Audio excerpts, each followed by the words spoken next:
నమస్కారం. ధర్మ సందేహాలు కార్యక్రమానికి సాదర స్వాగతం. ధర్మో రక్షతి రక్షితః. ధర్మాన్ని రక్షిస్తే ధర్మం మనల్ని రక్షిస్తుంది. మూర్తి భవించిన ధర్మ స్వరూపుడైన శ్రీరామచంద్రుని ఆదర్శంగా తీసుకొని ప్రతి ఒక్కరూ వారి వారి జీవితాలలో ఎన్నో రకాల ధర్మాల్ని ఆచరిస్తూ ఉంటారు.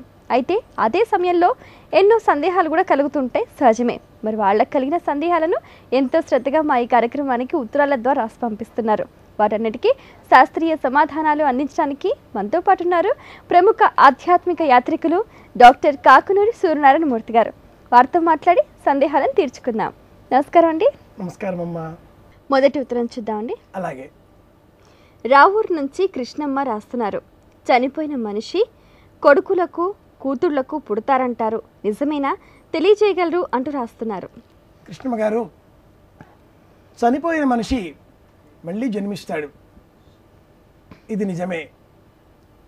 జన్మించిన ఆ మనిషి తన ఇంటిలో తన కొడుకులకు లేదా తన కూతుళ్లకు ఎవరికైనా జన్మించవచ్చును, ఇది కూడా నిజమే. ఆ జన్మించే సమయంలో ఇంటిలో కూతురు లేదా కుమార్తె ఎవరు ఆ వ్యక్తిని ఎక్కువగా అభిమానించి ఆ వ్యక్తి చేసినటువంటి పనులను కొనసాగిస్తూ తమ తమ స్వంత ధర్మాలను పాటిస్తూ తమ ఇంటి నియమాలను పాటించే పక్షంలో మాత్రమే ఆ వ్యక్తి వారి ఇంట్లో జన్మిస్తాడు అంటుంది సంప్రదాయం. నిజానికి పితాపుత్ర పౌత్రో వషట్స్వాహ అన్న మరుక్సామయుర్వషట్స్వాహ అన్నమో గాయత్రి కొన్ని మంత్రాలు ఇలాగా చెబుతూ ఉంటారు. తండ్రి తానే కొడుకులో తన రూపాన్ని ప్రతిష్ఠింపజేస్తాడు. ఆత్మావై పుత్రనామాసి సజీవ శరదశతం. ఆ వ్యక్తి కుమారుడి రూపంలో తన ఆత్మను ప్రవేశపెడతాడు. అట్లాగే ఆ వ్యక్తి మరణించినట్లయితే కుమారుడు మనుమని రూపంలో కానీ కుమార్తె కుమారుడు దౌహితుని రూపంలో కానీ మళ్ళీ జన్మిస్తాడు. ఆ వ్యక్తి చేసినటువంటి పాప పుణ్య కర్మల మీద ఆధారపడే ఈ జన్మ ఉంటుంది. అందుకే ఆధునిక సైన్స్ ప్రకారంగా జీన్స్ అవి చెప్తూ ఉంటారు, 22 జతలు అంటూ చెబుతూ ఉంటారు.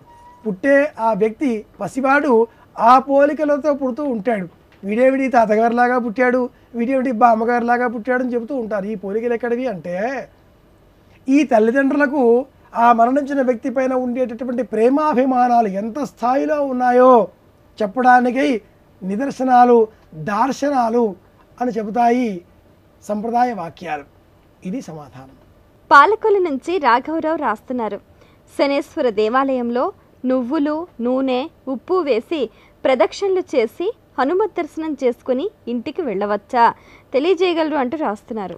ఇంటికే వెళ్ళాలి, ఇంకెక్కడికి వెళ్ళకూడదు. ఒక సంకల్పంతో, విశేషమైన కోరికతో శనిదేవునకు ప్రీతికరంగా నువ్వుల నూనెతో దీపాన్ని వెలిగించి నువ్వులను సమర్పించి ఉప్పు లవణమును కూడా సమర్పించి హనుమత్ దర్శనం చేసుకున్న తర్వాత ఆ సంకల్పమును, పరమాత్మ దర్శనం చేసుకున్నటువంటి ఆ దివ్య వదనమును భగవంతుని మనం చూసాం అంటే ఆయన దృక్కులు, ఆయన కళాకాంతులు మన ముఖం పైన పడతాయి, మన దేహం పైన ప్రసరిస్తాయి. అటువంటి ఈ పవిత్రాత్మతో కూడిన దేహాన్ని తిరిగి ఎవరింటికో ఎక్కడికో కాకుండా మన ఇంటికే తీసుకువెళ్ళాలి. ప్రశాంతంగా ఇంట్లో కాసేపు కూర్చోవాలి. అటు పిమ్మట నిత్యమైన విధులలోనికి వెళ్ళవచ్చును. చాలామంది ఈనాటి కాలంలో ఉదయం పూట స్నానం చేసి సమీపంలో ఉండే ఆలయానికి వెళ్ళి నమస్కరించి అక్కడి నుంచి ఆఫీసులకు వెళుతూ ఉంటారు. ఏ దోషము లేదు, వెళ్ళవచ్చును. అయితే అలాగా వెళ్ళేటటువంటి వారు విశేషమైన ఇటువంటి పూజా సంకల్పాదులు పెట్టుకున్నప్పుడు ఇది విశేషం. సామాన్యంగా భగవద్ దర్శనం చేసుకుని ఆఫీస్కి వెళ్ళిపోతే మహదానందం, సంతోషంగా వెళ్ళవచ్చు. కానీ ఆ ఊరికే దర్శనం చేసుకోకుండా నువ్వులు, నూనె, దీపము, అటు పిమ్మట నువ్వులు, లవణం, ఉప్పు ఇవన్నీ కూడా తీసుకువెళ్తున్నాం, సమర్పిస్తున్నాం. ఇటువంటి విశేషంగా ఏదైనా సంకల్పం చేస్తే ఆ సంకల్పం పూర్తి చేసిన తర్వాత ఆ వ్యక్తి తిరిగి ఇంటికి వెళ్ళాలి. ఇంటిలో కాసేపు కూర్చోవాలి, మంచినీళ్ళు స్వీకరించాలి, అటు పిమ్మట ఆఫీసుకు ఇతర పనులకు వెళ్ళాలి. ఒక్కటే సలహా ఏమిటంటే భగవద్ దర్శనం చేసిన తర్వాత ఎవరూ కూడా ముఖాన్ని కడుక్కోకూడదు. గుడికి వెళ్ళాక, గుడి నుంచి తిరిగి వచ్చాక, చాలా దూరం గుడి, స్కూటర్ పైన వెళ్ళాం, ముఖమంతా గాలి కొట్టుకుపోయింది అని ఇంట్లోకి రాగానే మళ్ళీ మొహం కడిగేస్తూ ఉంటారు. పరమాత్మ దర్శనం చేసుకున్న తర్వాత కనీసం అరగంట గంట సమయం అయ్యేంత వరకు ముఖాన్ని కడుక్కోకూడదు. ఇది గుర్తుంచుకోవాలి. ఇది సలహా. హైదరాబాద్ నుంచి శ్రీనివాస్ రాస్తున్నారు. దశావతారాలలో కొందరు శ్రీకృష్ణుడు 8వ అవతారం అని, మరికొందరు బలరాముడని అంటూ ఉంటారు. ఏది సరి అయినది తెలియజేయగలరు అంటూ రాస్తున్నారు. పరమాత్ముడు అంశరూపాలలో ధరించినటువంటి దశావతారాలలో మత్స్య, కూర్మ, వరాహ, నారసింహ, వామన, రామత్రయ, కృష్ణ, కల్కి అంటూ చెబుతారు. ఈ రామత్రయములో రాముడు, పరశురాముడు, బలరాముడు అనే ముగ్గురిని స్వీకరించాయి సనాతన గ్రంథాలు.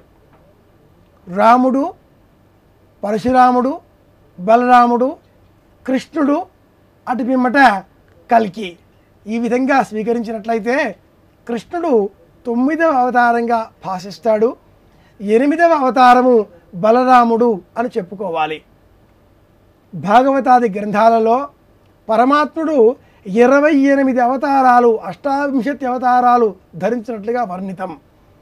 అలాగే ఎక్కడ ఏ మహాత్ముని స్వరూపం కనిపించినా ఆ తత్వమంతా కూడా భగవత్తత్వమే అంటూ వర్ణితం. పోతన శ్రీమదాంధ్ర మహాభాగవతంలో కూడా దశావతారాలను వర్ణిస్తూ అందులో బలరామావతారం కాకుండా గౌతముడినే అవతారంగా స్వీకరించారు. ఇది పోతన భాగవతంలో కూడా మనం గమనించవచ్చు. కనుక ప్రశ్నకి సమాధానం అంటే మట్టుకు కృష్ణుని అవతారం 9వది, బలరామావతారం 8వది, సంపూర్ణ అవతారం రామావతారం 6వది, పరశురామావతారం 7వది. ఈ విధంగా చెప్పుకోవాలి. అవతారములు దుష్ట శిక్షణ, శిష్ట రక్షణ కోసం ఏర్పడినటువంటివి. ఇవే పురాణాలు శ్రీమన్నారాయణమూర్తి దశావతారాలు వర్ణించాయి అని చెప్పి ఈ పురాణాలే ఒకానొక చోట ఆ శ్రీమన్నారాయణమూర్తి ఏకో విష్ణుం మహర్భూతం పృథగ్భూత అన్యనేకశః త్రీన్ లోకాన్ వ్యాప్య భూతాత్మ భుంక్తే విశ్వభుగవ్యయః అంటూ వర్ణిస్తాయి. ఒకడే విష్ణువు, ఆయన కోటాను కోట్లుగా తనను తాను విభజించుకొని ప్రతి జీవిలోనూ కూడా ప్రాణి రూపంలో భాషిస్తున్నాడు, వెలుగుతున్నాడు.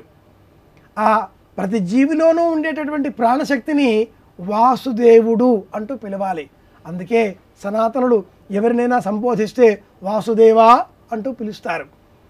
కనుక దశావతారాలు అంటూ మనం ఒక స్థాయిలో ఆలోచిస్తే మట్టుకు బలరాముడు, కృష్ణుడు, కల్కి ఇలాగా గుర్తించాలి. ఆ స్థాయిని మించి శ్రీమన్నారాయణమూర్తి అన్నిటా ఉన్నాడు అనుకున్నప్పుడు గౌతముడిని కూడా దశావతారాల్లో స్వీకరించాలి. ఇంకాస్త విశేషంగా మనం సంకల్పం చేసినప్పుడు 28 అవతారాలను భాగవతం వర్ణించింది.